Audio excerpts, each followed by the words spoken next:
શું તમારું બાળક બી વારંવાર માથાના દુખાવાની ફરિયાદ કરી રહ્યું છે? તો એને અવગણશો નહીં. એ માઇગ્રેન એટલે કે આધાશીશી બી હોઈ શકે છે. નવાઈ લાગશે, પણ હા, બાળકોમાં બી માઇગ્રેન થઈ શકે છે. તો બાળકોના લક્ષણો કેવા હોય? તો કે બાળકોને 5 મિનિટ માથાના દુખાવાથી લઈને 2-3 દિવસ સુધી માથું દુખી શકે છે. ખાસ કરીને બાળક અહીંયા સાઈડના ભાગમાં ને આગળના ભાગમાં દુખાવાની કમ્પ્લેન કરશે.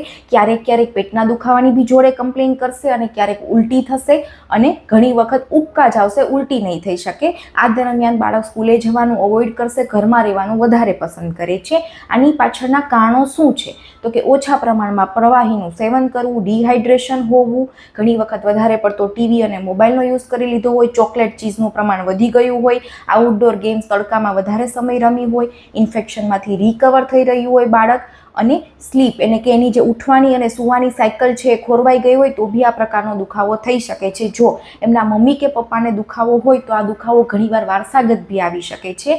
સામાન્ય દુખાવો હોય તો ઘરે ORS અને રેસ્ટથી સારો કરી શકાય છે, પણ વારંવાર દુખાવો હોય તો તમે ડૉક્ટરની મુલાકાત અચૂક